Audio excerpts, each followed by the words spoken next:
Alright, in this video, we are going to go ahead and clean up our code a little bit more, and we're going to try to implement some game over type of function. So right now, we have comments, that's good, but it's also very helpful to group our code. So these are giant group header names, and we can put all the code that pertains to a particular topic inside here. So for example, everything that deals with a turret, right? Eventually, I'm going to have to build a ton of different types of turrets, right? I'm going to have to do a lot of upgrades. Now, this will take a lot of code, and it would clog up all of this if we left it unchecked. So I'm going to go ahead and make this group beforehand, and I'm going to put these underneath this turret.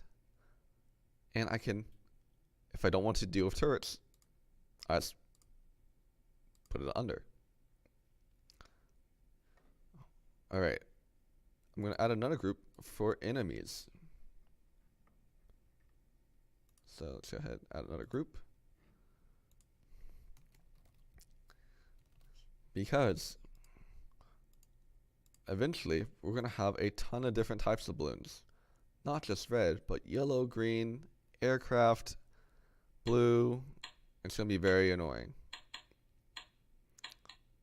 So while we have that music in the background, let's go ahead and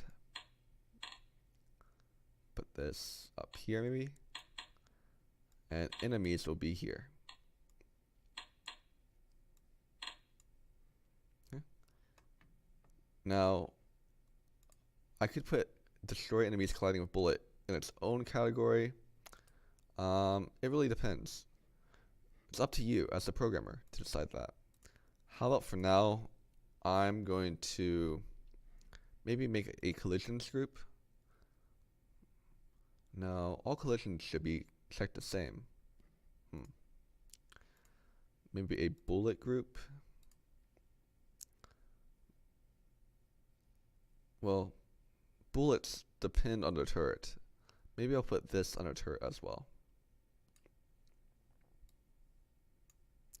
Right.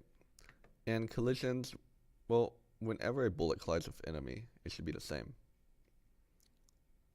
But then again, the bullet type does matter. Again, this is up to you. You could make another group. I'm just going to go ahead and put it under turret for now. Is that the best spot to put it? I don't know. Again, oftentimes you don't have the final solution immediately. You might have to try some things out.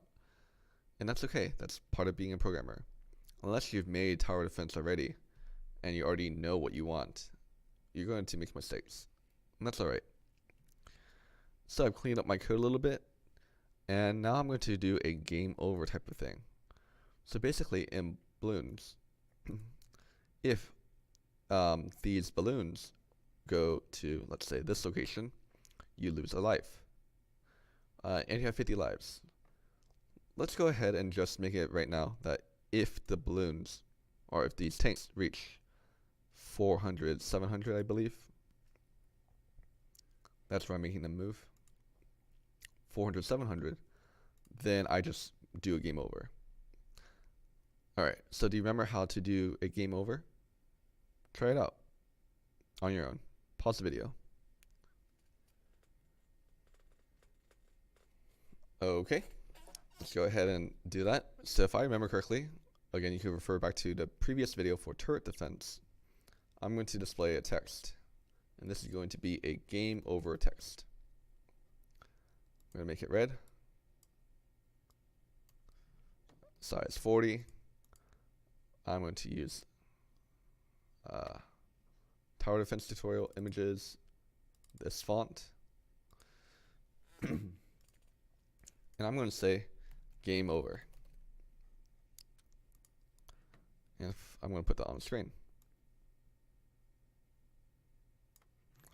And if I save and click play,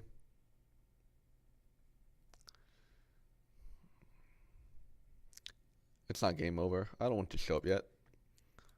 So I'm going to add an event. And this event will be when the scene starts. I'm going to hide my game over. Okay. So let's go ahead and check.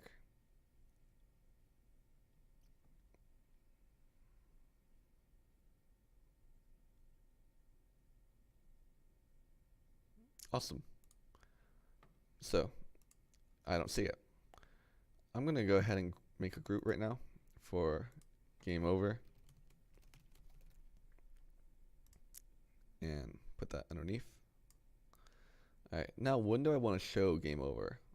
Well, it's not an event. I want to show it if, for now, an enemy reaches 400, 700. So I want to check the position. Compare X.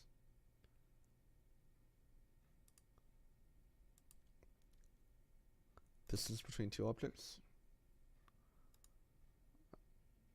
Well, let's, if the X is 400, right? Okay.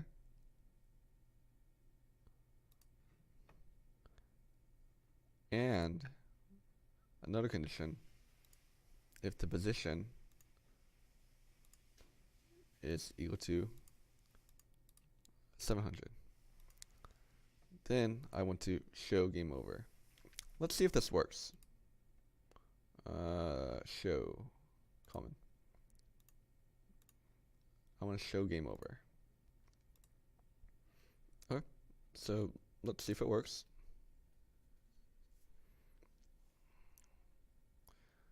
Alright, things responding.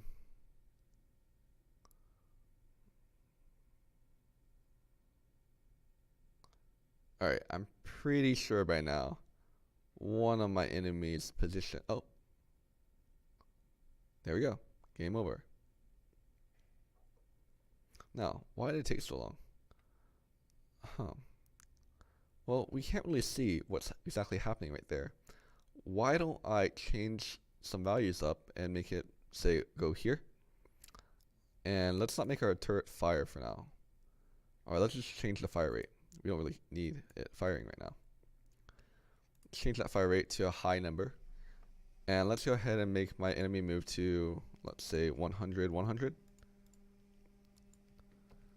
And let's check if the enemy position is 100, 100.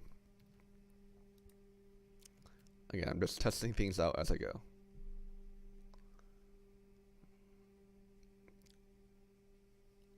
So where's the game over? Okay, that took a long time. Why did it take so long?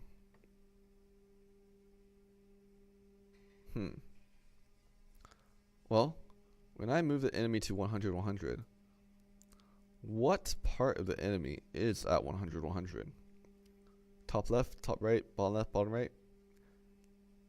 And what part is this checking of the enemy? The origin? Center?